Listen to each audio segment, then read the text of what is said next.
preguntas, así que sería muy interesante escuchar a quienes han estado participando, las inquietudes que les han surgido a partir de lo que se ha presentado.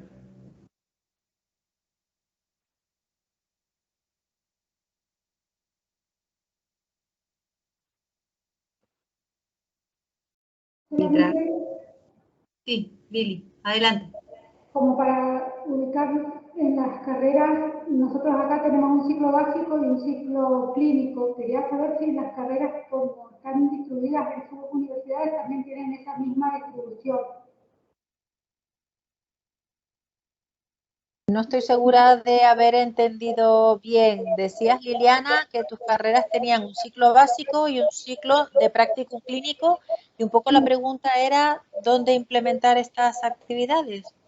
O sí, más o menos lo mismo, porque vi que en una de las exposiciones empezaban en tercer año. Entonces, a ver si tenían una parte de formación básica y una formación clínica. Pues depende de cómo sea tu plan y depende de las actividades que tú elijas comenzar. Por ejemplo, la actividad de fundamentos de educación interprofesional la hacemos en primero, justamente cuando los estudiantes no se han formado un juicio sobre lo que es su rol, solo tienen prejuicios de lo que es un médico, una enfermera, un psicólogo, un fisioterapeuta. Con lo cual, cuando en primero, con sus prejuicios, los pones a analizar conjuntamente un caso, el contraste entre ese rediseño de rol, ese aprender desde el rol del otro, qué te aporta en tu acercamiento al paciente, esos equipos interdisciplinares, es muy positivo. Por lo tanto cuando son muy jóvenes como cuando tienen más experiencia y el nivel más alto, que sería el de competencia, por ejemplo, el trabajo en la comunidad o la atención domiciliaria supervisada, pues ahí cuanto más avanzado en el curso estén, mejor. Pero lo bueno de la educación interprofesional, y Mónica me corrige si me equivoco, es que el abanico es tan amplio que de primero a cuarto, a quinto o a sexto, depende del tipo de carrera y de currículum que tengas, hay muchas formas de empezar a trabajar la educación interprofesional, precisamente con esos tres niveles: sensibilización, inmersión y competencia. Sí, quisiera complementar un poco con lo que acaba de decir. Nosotros también en nuestra experiencia, que ya llevamos, como les decíamos, curriculares, están implementados los dos cursos, pero estamos trabajando para partir en primero, ¿ok? En primero entre todas las profesiones, porque sentíamos que a pesar de ser muy buena la experiencia, en ambas queremos que no llegar tan tarde, ¿no? Que esto parta en primer año, así que estamos trabajando y estamos tratando de hacerlo a través de la atención primaria, como un núcleo que parta ahí desde la APS en actividades de promoción y todo, quizás no implementado ya como en esto tan grande, ¿no? Que nos metimos en tercero, pero con pequeñas actividades más, tal como lo comentaba Eva, se pueden hacer actividades, por ejemplo, en la introducción a las profesiones de cada una de las carreras que habitualmente tenemos en nuestras profesiones, y ahí encontrar espacios de encuentro, o a través de algún caso de las ciencias básicas también, como mencionaba recién la colega. Nosotros también tenemos los 2 primeros años fuertemente todo lo que son las ciencias básicas, y a partir ya del tercer año entran fuertemente a la práctica clínica. No obstante, igual nuestros estudiantes en primero y segundo año tienen contacto con la clínica, ya, pero en actividades más chiquititas, más pequeñas. Eso, no sé si ahí respondemos. Perfecto.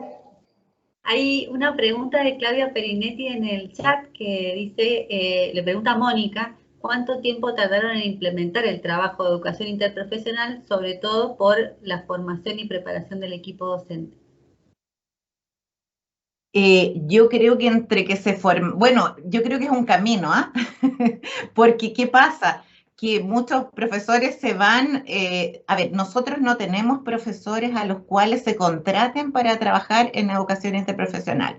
Somos nosotros mismos o ustedes mismos que, además de hacer la clase propia de nuestras disciplinas y de nuestras experticias, se fueron, yo diría, amando la educación interprofesional. Al principio no lo tenían tan claro, pero hoy día lo tienen tan claro, sin tener un tema religioso que poner acá en la mesa. Nosotros le llamamos a estos profesores, decimos los apóstoles del MIM, porque están ahí detrás de los apóstoles de la educación interprofesional, pero requiere un tiempo. Ya yo diría que por lo menos unos 2 años en que ellos se vayan entrenando, 2 a 3 años, y ya yo diría que tener más ya una calidad de cierta experticia y poder manejarse, porque además hay que trabajar con muchos elementos, de tratar de que trabajen juntos, aprender a guardar silencio, que a los profes nos cuesta tanto, ¿no? Y dejar que ellos tomen el rol de ser ellos los que motiven y los que conversen. Y además,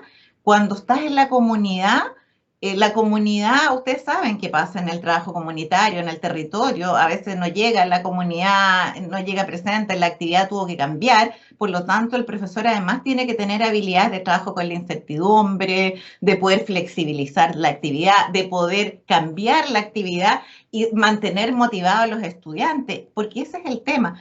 ¿Cómo logramos mantener a los estudiantes motivados y lograr que ellos trabajen interprofesionalmente? Y ahí hay varias técnicas, como por ejemplo hasta colocar las sillas de los que faltan, cuando no llegaban algunos, ¿no? Para decir, ok, no estamos todos, entonces algo falta.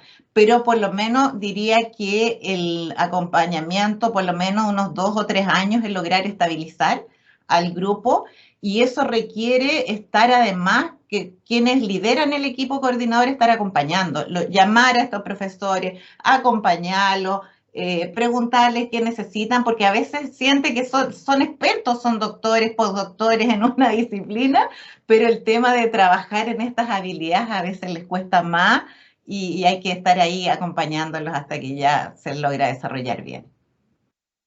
Perfecto. Yo tenía un par de preguntas que tenían que ver con las cuestiones de implementaciones iniciales. Desde mi experiencia, me parecía que una de las dificultades que se puede presentar son los primeros acuerdos entre docentes de distintas carreras, entre responsables de distintas carreras respecto de las competencias y quería saber cómo lo habían, las experiencias más exitosas que ustedes han visto de trabajo para lograr acuerdos en este aspecto, de formaciones mínimas comunes, etc. Hay que hacer una inversión grande en formación, lo dije de inicio, lo más importante es el plan de formación del claustro, y este plan de formación hay que armarlo bien. Pasa 1 año, 2 años solamente informándose sobre qué es educación interprofesional, y empezarán a hablar entre ellos cuando puedan encontrar un vínculo a través de esos proyectos de salud sociosanitaria que puedan dar respuesta a la comunidad. Si la educación interprofesional no responde a un problema o a una necesidad, no se va a implementar. Los profesores tenemos mucho trabajo, muchas cosas que hacer.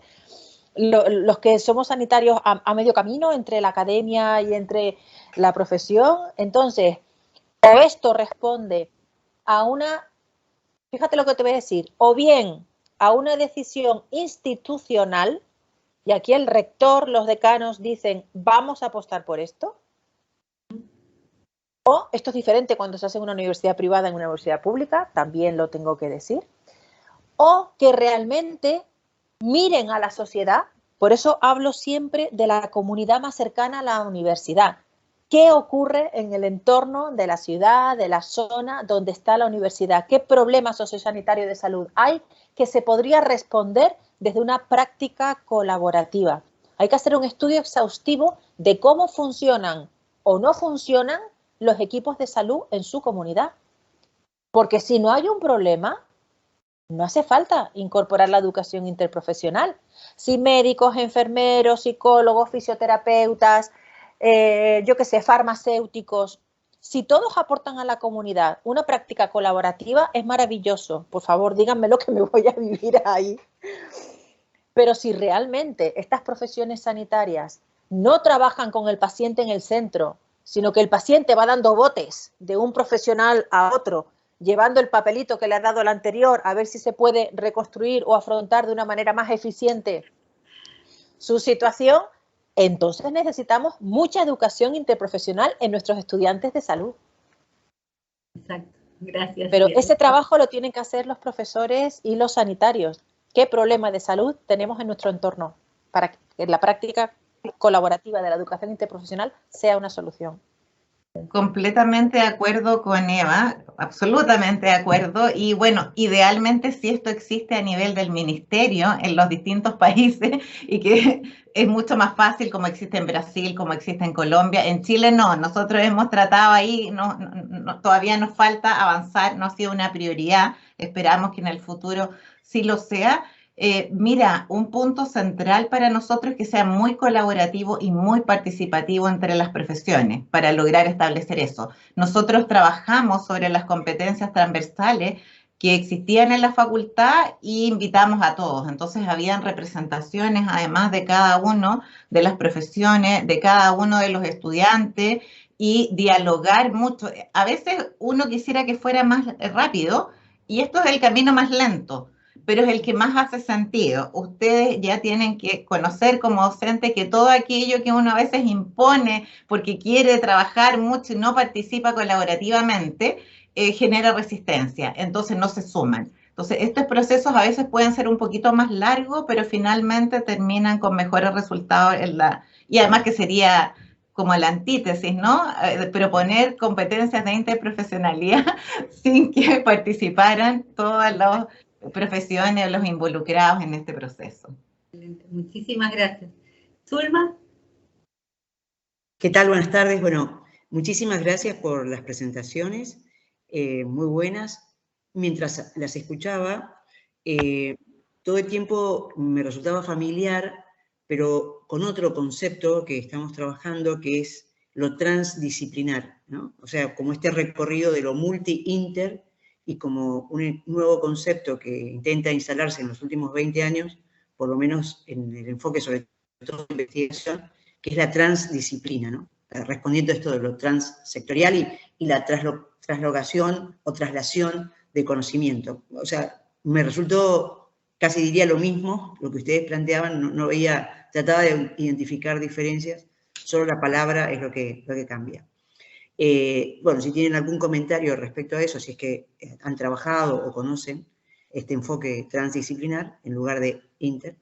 Y por otro lado, yendo a una cosa muy, muy puntual, pero aprovechándolas que están acá, mencionaron el tema del encendido de las cámaras en esta época de la virtualidad, ¿no? Y bueno, no sé, me genera muchísima frustración el de pasarme, no sé, de una hora de clase, por decirlo, 45 pidiendo que prendan o enciendan las cámaras y debatiéndome internamente, siempre interpelándome de si debo ponerme más disciplinar o si tengo que seguir con la persuasión, porque, digamos, es algo que no puedo resolverlo. Entonces, quería también algún comentario desde la experiencia de ustedes en relación a esto, que es fundamental justamente para el trabajo que están planteando deberíamos tener en nuestro foco, ¿no? Bueno, no sé, Eva, dale, después de que... dale. Respecto a lo que decías de trans y multi, efectivamente es un juego de palabras, uno se puede poner todo lo purista que uno quiera. Yo opto por la educación interprofesional porque es lo que la Organización Mundial de la Salud ha decidido, pero sí tengo un comentario que hacer.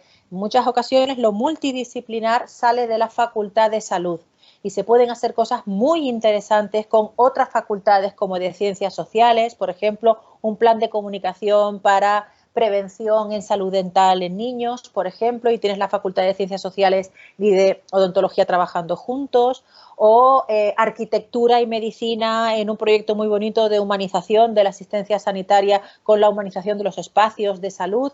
Para mí lo multiprofesional que sale fuera de la Facultad de Salud es un campo también tremendo para tener una formación potente para nuestros estudiantes. Y respecto a lo de la cámara, bueno, es que esto es tremendo, ¿no? Lo que nos ha tocado vivir, pero bueno, nosotros hemos sido muy prácticos. Si no prendes la cámara, el micro y no tienes participación, tu asistencia a clase no cuenta. Y en la normativa tienes que asistir al 50% de las clases para poder tener acceso a las pruebas de evaluación. Entonces lo hemos decidido así. Y nosotros, María José, ¿cómo estamos con eso? ¿Podemos hacer eso que dice Eva? Que me encanta, por otro lado. No sé si hay, la verdad es que tendría que fijarme, pero no sé si hay algún límite a hacerlo. Creo que no, que se podría. A mí también me gustaría, lo debo decir, me sale la parte más menos democrática, pero creo que es educativo, además. Creo que es educativo. Pero creo que tenemos que empezar algo hablábamos al inicio con Eva, mientras estábamos todavía haciendo las pruebas, de este hecho de que intentamos hacer varias cosas a la vez. Y entre los docentes muchas cosas que ocurren es que nos conectamos a reuniones mientras estamos haciendo otra cosa y por eso apagamos las cámaras. Entonces, creo que tenemos que empezar a dar el ejemplo, por ejemplo, y decir, bueno, activamos, estamos en reunión, y es, por más que sea online, es lo único que puedo hacer en este momento. Y creo que haciendo eso también vamos a empezar a poder trabajarlo con estudiantes, creo que eso, pero creo que habría que empezar a implementar algo más serio. Nadie debería conectarse a encuentros si no se conecta realmente. Sí, bueno, contarles, complementar un poco lo que dice Eva, bueno, también lo mismo, de la transdisciplinariedad, nosotros tuvimos la experiencia también de trabajar internamente dentro de la universidad. También hicimos un curso interprofesional en que en vez de ir en algún minuto en los territorios con los líderes comunitarios y trabajar ahí, tuvimos anteriormente una experiencia en que nuestros estudiantes se movían por toda la universidad. Entonces trabajaban con los estudiantes o en la comunidad de arquitectura, de ingeniería, porque la Universidad de Chile tiene las facultades en distintos lugares. Y esa experiencia, y no solamente llegaban los estudiantes a trabajar con los estudiantes de las otras profesiones, que también fue muy enriquecedor, sino que también con el personal administrativo, por ejemplo, de la facultad, o con los profesores de la facultad, entendiendo que todo era comunidad. Fue una experiencia muy bonita, muy enriquecedora, y además hemos tenido la experiencia de invitar de otras facultades. Por ejemplo, tuvimos una experiencia con estudiantes de periodismo, y estos estudiantes de periodismo hacían toda la parte de la difusión, de la construcción de los videos, de la infografía, y fue muy buena. Ahora queremos integrar odontología, psicología, entendiendo el concepto de salud, que no solamente, ojalá después en los territorios, ingeniería, arquitectura, porque entender que los problemas que nosotros a veces vemos en salud no son solamente lo que nosotros creemos, ¿no? A veces el problema es que tiene la basura, es que no tiene agua y otros elementos. Y en relación a lo de las cámaras, acá en la universidad no es obligación, y un poco por el modelo educativo y todo, no los podemos obligar porque hay mucho problema de conexión, hay estudiantes en regiones, entonces esto de decir si no se conectan, para nosotros es muy difícil. Lo que hemos tratado es de hacerlo por el lado más emocional entre los profesores, es decir, que este es un curso de educación interprofesional, que es imposible adquirir habilidades si no nos vemos, tenemos que hacerlo, y a veces en eso nos ha dado muy buenos resultados. Yo diría que el 90% prende la cámara, el que no la prende pide disculpas en general, pero la prende cuando tiene que hablar. Entonces, a lo menos le pedimos que si va a mantener su cámara apagada por un tema de conexión, sí que la prenda cuando lo va a apagar, y se ha ido haciendo esa dinámica. De hecho, ellos sienten que es un espacio, además de aprendizaje, de contención, sobre todo en estos años de pandemia. Así que ha sido muy bonita la experiencia, pero requiere, yo creo que conversar con ellos, la importancia de esto, más que para nosotros, más que imponerlo, ha sido nuestra experiencia. Debo hacer una aclaración, y es que nosotros ya hemos vuelto a las aulas. Entonces se ha quedado lo que llamamos aula extendida, como se hizo una inversión muy fuerte tecnológica, y sí nos parecía que si algún alumno tiene alguna dificultad en asistir a clase, puede tener esa presencia síncrona, pero porque ya estamos físicamente en el aula, con lo cual, si quieres tener presencia síncrona, sí debes conectarte con cámara y micro, porque aquí en el entorno no hay problemas de conexión, y porque estamos equiparando algo que estamos empezando a probar con nuestro propio sistema de acreditación y regulador. Si la presencia síncrona con cámara y micro, como estamos nosotros aquí, es equiparable a la presencia física, obviamente, en las clases teóricas y con algún tipo de condicionamiento que te impide puntualmente asistir a clase. Quería hacer esa aclaración solo. Perfecto. Bueno, no sé si hay alguna otra pregunta.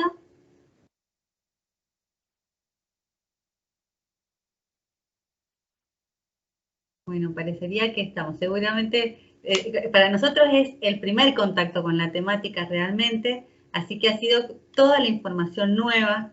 Estamos en proceso de acreditación, iniciando el proceso de acreditación de la carrera de medicina. Todo el país, todas las carreras del país lo están haciendo. Así que el año que viene nos toca mirar nuestro plan de estudios y autoevaluarlo para ver qué cosas vamos a mejorar, a innovar, y probablemente la educación interprofesional esté, por eso era el interés de este primer encuentro. Probablemente nos volvamos a encontrar en algún momento cuando iniciemos nuestro proceso de formación docente en este tema y nos empecemos a profundizar en las experiencias que ya se están desarrollando y en los desarrollos que han tenido. Así que, en principio, muchísimas gracias a ambas por la excelente disposición que han tenido. Ha sido muy, muy rico lo que nos han compartido y bueno, seguramente mantendremos el contacto en el futuro para contarles en qué estamos y pedirles asesoramiento desde la experiencia que ambas nos comparten. Pues muchas gracias. Okay. Por lo menos ya tenéis equipo promotor, porque quiero pensar que los que se han adjuntado esta tarde, aquí tiene que haber promotores. Nada, un placer, muchísima paciencia. Hay que estudiar mucho, hay que saber mucho de educación interprofesional antes de lanzarse a las actividades, pero hay recursos, hay personas que estamos muy involucradas y siempre... lo mejor es enemigo de lo bueno. Empezar en pequeñito, empezar poco a poco, con pequeñas actividades, probar, evaluar, redefinir y nada, pues mucho éxito, mucha salud para todos y un cordial saludo desde el otro lado del Atlántico. Muchas gracias también por la invitación, sumarme, ha sido un agrado. Bueno, estamos disponibles para lo que quieran y cuando necesiten implementar y complementar hoy día. Lo positivo es que hay mucho, como decía Eva, hay muchos lugares, hay muchas revistas, hay muchos artículos, hay mucho de dónde poder intercambiar experiencias y eso es un plus. Así que muchas gracias, un gran abrazo virtual a cada uno de ustedes. Una última pregunta, ¿hay alguna oferta estructurada de formación en educación interprofesional? ¿O de la OPS o de la OPS? De la universidad, de la OPS. Ah, perfecto. Sí, había ahí algún tipo de video de formación que existió y hoy día a través de Unired EIP, que es esta red que estamos a punto de que se vaya a lanzar un diplomado y ciertos cursos de EIP. Entonces, apenas esté, yo no sé si a lo mejor Eva también sabe de otras iniciativas, pero por lo menos acá eso es lo que les puedo contar. Y apenas esté, les informamos para que puedan participar y todo sin problema. Y entrar en la red, que lo tenéis en mi presentación, porque la red de educación interprofesional de las Américas, hay representantes de Argentina con un plan de educación interprofesional de Argentina presentado a OPS-OMS. Entonces, es muy importante que ustedes entren en red también en el propio país y que sepan quiénes son los representantes cuando tenemos reuniones internacionales. Excelente, excelente. Bueno, muchísimas gracias. A ustedes. Okay. Un agrado. Gracias. Un abrazo, que estén muy bien. Muchas gracias. Chao. Chao, muchas gracias. Chao, Eva, un abrazo. Un abrazo, Mónica, grande. Chao. Well, chao. Muchas gracias, saludos.